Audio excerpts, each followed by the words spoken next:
Okay, ladies and gentlemen, we're back sa final portion po ng ating programa, Aksyon Central Luzon Special Edition. Pa rin po si Sunny Lopez, and we have our special guests here. Mostly po or all of them are in the admin or in the HR of their respective companies, no? At napag-usapan na natin yung pag-prepare ng yung tama at wastong resume, no? Yung pinaka-simple as you can. Tapos yung sinabi rin natin, huwag tayong gagawa ng generic, no? Huwag gagawa ng generic. Iangkop natin doon sa pangangailangan po ng kumpanya, yung ilalagay po natin sa ating application. Ngayon, nakaprepare ng resume natin. Is it all right to have some people review it for you? Para yung masabihan ka kung anong kulang. Tama ba yun, Gerald?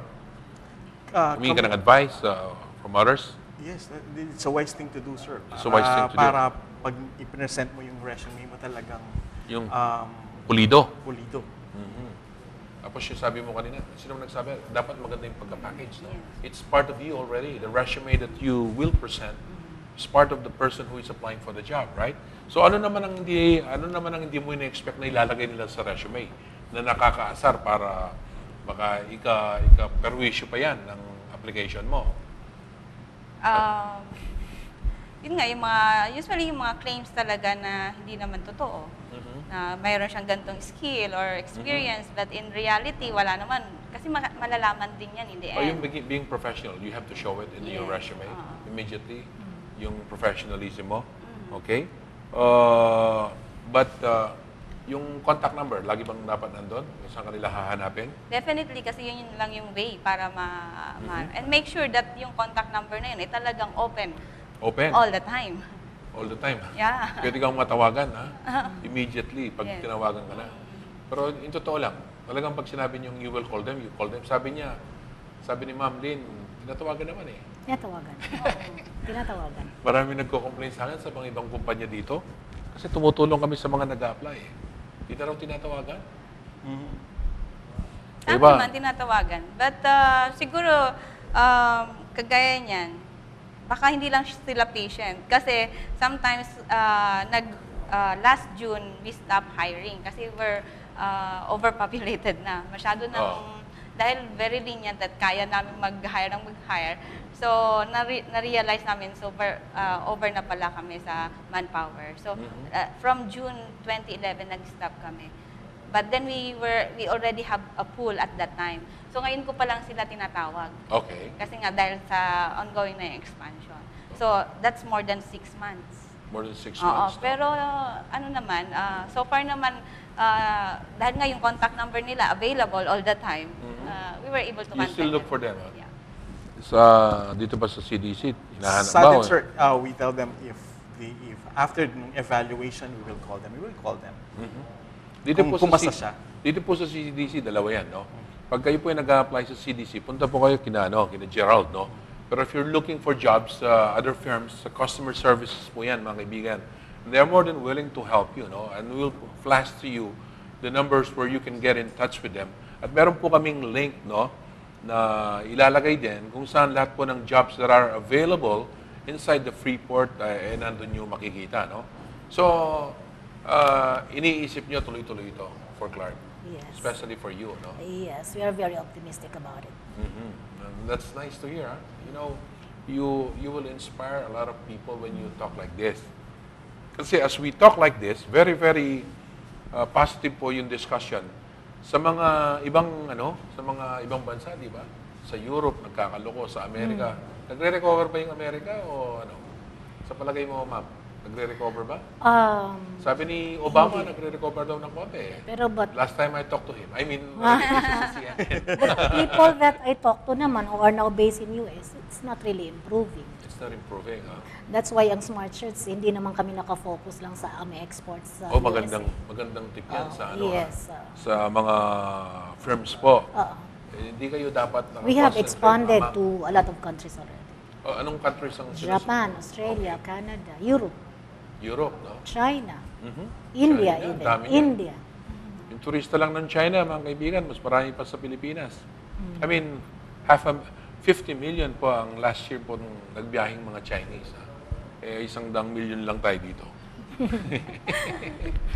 O sa inyo, ma'am, anong nyo? Anong iniisip nyo mangyayari pa? Ah, Kasi hindi naman kayo mag-expand kung hindi kayo, di ba? the reason why we expanded kasi, yung demand ng Yokohama tires sa Japan is sa Japan na lang. Yung manufacturing firms namin sa Japan, for local na lang market. And yung Yokohama dito sa Philippines, it's that yung pang-export lahat ng Pang-export, yes, pati yung mga winter tires, yes, kayong gumagawa. oo. So, all over the Tsaka ano world. bang mga sasakyan ang sinusupply nyo? Yung Chrysler, we have that.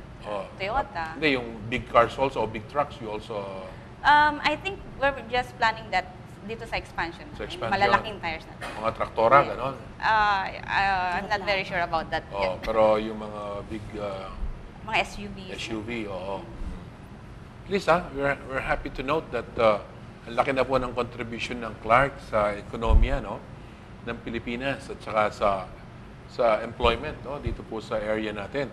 You will remember that more than a decade ago, pumutok po ang Pinatubo, umalis po yung Kano, akala natin wala nang pag-asa yung Clark. Pero ngayon, we're happy that we've fully recovered and we continue to do good, yung Clark po, mga kaibigan. Anyway, meron pa akong katanungan, no? Sa pag-interview na. Kunwari, nasa interview na tayo. Ano ang dapat na i-prepara ng doon sa interview, mahuhuli niyo ba kung nagsisinungaling o hindi? Oo, madaling mahuli yun. Inaaral niyo ba yan? Inaaral na. Kasi through the years, maaaral mo naman eh. Kung sino lang gawa lang ng kwento. Or, O anong dapat nilang gawin pag pag gina-interview. Yung sa sarili nila, anong dapat nilang i-prepare? Okay. Una, you have to exude confidence. Pag gina-interview ka, kailangan appearing very confident ka. And then of course, you have to be, yun nga, kailangan bago ka mag-interview, pumunta ka muna sa BCR to check on your appearance. Baka, you have to be fresh, you have to be... Bago ligo? Hindi naman. At least, presentable. Presentable. Of course. Walang amoy, Oo. Amoy melon dapat. Ay, hindi. Hindi. Joke lang. Yun po. And then, siguro to be... Pero pag hindi ka, if you don't look good, it's not good for you, right? It doesn't really matter naman pag... Pero nakaka-apekto rin yun, di ba? Kasi you also have to take consideration, baka galing din siya dun sa ibang kumpanyang pinagtatrabahoan, interview din, pawis-pawis, tapos punta dito. No, It doesn't really matter. Wait nyo, Pero it's good to be on time, ahead of the interview. Yes, at least 15 minutes. Wag naman yung masyadong maaga. Okay. Baka doon kayo matutulog para ka nag-a-apply ng passport dito. O kaya ng visa, no? Sa inyo naman, ma'am, anong hinahanap nyo sa interview? Basically, yun nga, you have to dress for success. Dress Kasi for success. You have Power to dressing present, ba yan? at least decent, di ba? I have one experience din yung na-mention mo sa amoy kasi talagang sobrang pabango niya na malit lang kasi yung room namin na talagang after that nahilo ako sa pabango niya. It was very strong. You have to smell nice but not strong. Oo. And then, Do not attract too much attention, yeah. to yourself masyado. Yun nga, you have to be there early, 15 minutes, and prepare for possible questions. And as Ano yung usual questions na tinatanong nyo? basically on kung Yung job? Yeah. Yung personal? Yeah. As an icebreaker, we usually ask yung to tell about something. About yourself? Yeah. Ganon. Ginagawa nyo rin yun, ma'am? But I do not normally kasi conduct Are you the the one interview. conducting the I interviews? do not. Only for managerial position. Ay, ito yayabang ni ma'am. Hindi totoo. Manager lang yan. Yung mga nananahi, hindi niya ini-interview. I have my team kasi. Meron. Alam ko naman. Okay. Kasi it's very taxing on my part. Oo. Kasi when you're with people, very taxing yan. Ibig sabihin, I have a lot of things to do pa. Oo. Other than interviewing. Kasi sila rin yung oras nyo. Kailangan kanya-kanyang trabaho, no? Kanya-kanya. I value and I trust my team to do that. Ayan, that's good. Ay, yung mga hapon naman, do they trust the people that are working with them? Yes, of course. May teamwork talaga? Mm-hmm. Is it good to show that you can be a team player in your application? That's definitely kasi marami kang kailangang katrabaho eh. Hindi naman solo job lang yan na wala kang ibang magiging kahalubilo. So, mas maganda, pakita mo na fit ka doon sa current team ng kumpanya. Hindi pwede yung may sarili kang mundo, no? Yes. Especially na may linya, no? Kailangan teamwork talaga. Yes. Kailangan mapakita mo na you are good in communication. Tama. Yung communication skills very important. Very important. If you have communication skills, very possible also that you may climb up in the ladder of the company. Right. That's true. Okay. O Gerald, ikaw, anong dadagdag mo sa... During the interview, an applicant should listen to the questions very carefully para yung answer na Paano ibigay mawawala nila yung sa- nervyos? Pag tip naman kayo para mawala yung nervyos, kasi hindi mo naman maalis, merong nervyos dyan. Especially You have for to, first sabi time. niya nga kanina, you have to break the ice. Tanungin mo, saan ka galing? Ganun. Kamusta naman ang biyahe? Kayong gumagawa nun. Kayong nagre-ready for them. Kasi pag very stiff din kayo, Yes. talagang mamamatay sa nervyos yung ini-interview. Minsan sinasadya namin yan. Ang ginagawa nyo. It's also, Yeah, sometimes. sinusubukan nyo how they handle pressure. Yeah. And on the side naman ng applicant, it's better really to plan and prepare para maging kasi yung nervousness is a result of not knowing what to do, di Or ba? lying. Oo, lying. Oo. Pero kung prepared ka, nakapaghanda ka ng possible questions, inalam mo kung ano yung job na ina-applyan mo, then you'll be ready to answer or Ibig sabihin, also- pag engineer ka, hindi ka pwede mag-apply sa position ng doktor Or HR. or HR. No? O pwede rin siguro, kung ganyan ang gusto mo talaga, pero underemployed ka nun, di ba?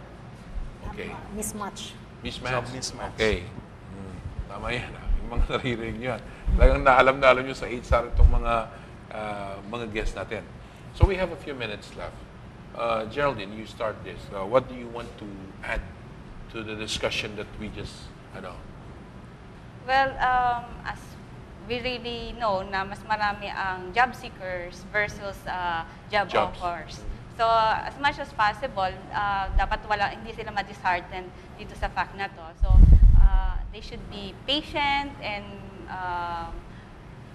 persuasive para makakuha ng good job that is fitted dun sa kanilang qualifications. Okay.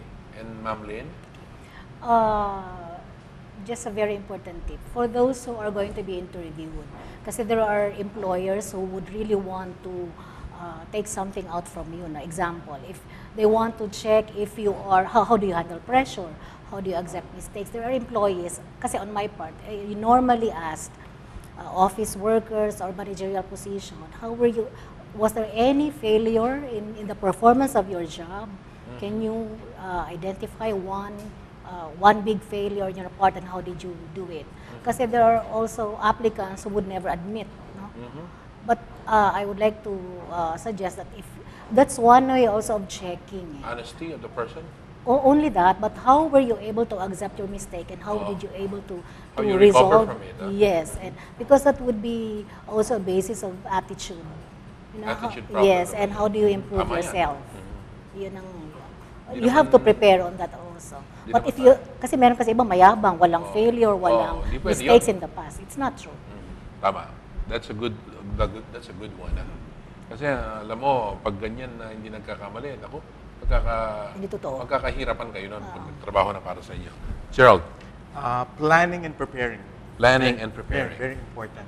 Planning on how to do your resume, and how to appear in an interview, how to dress up during the interview is very important. So, as what Ms. Geraldine has said a while ago, being prepared is very important towards achieving your goal of being hired to a company. Ayan mga kaibigan, very simple lang po ang sinabi nila. Nothing sobra naman, no? Pinaka-importante, simple, direct to the point, no? At saka yung pong integrity ng tao, hinahanap ko rin yan, no? Honesty. Tapos yung to be able to admit that some mistakes that you have committed and what you have done to correct these mistakes. Kasi yung trabaho, o yung nagtatrabaho, whether officer yan or ordinaryong empleyado, pag hindi nila ma-admit na meron po silang pagkakamali, away ang hinahanap natin dyan. Hindi naman ho tayo Diyos. Hindi ba? Nagkakamali po lahat ng tao. But, we have to identify the problem. It's only by identifying the problem that we find solutions. And we're so happy sa mga binigay niyo hong tips, no? Guys and ladies, our guest here. Clark po is a very promising area. Despite the national crisis that we face, the international crisis that we face, ang Clark po survivor. Na-survive na natin yung pag-alis ng mga kano. Na-survive na rin po natin ang pagputok ng Pinatubo. And the various pong mga bagyo-bagyo dyan, mga disasters na hinaharap po natin o hinarap natin, no? And siguro, ito pong resiliency ito, kamukha ng Japanese, what they have shown, no? Yung resiliency and determination will open up more areas for new locators to come in so that more jobs will be available for all of you. Pag marami pong nagtatrabaho, masaya po tayong lahat. Kasi po, yan po ang tunay na indikasyon na patuloy na po sa pag-asenso ang bansang Pilipinas. Siyempre, yung Clark po, kasali po lagi dyan. Thank you. You have a nice day now. Ito po ang inyong lingkod, Sunny Lopez, sa inyong programang Aksyon Central Luzon's Special Edition.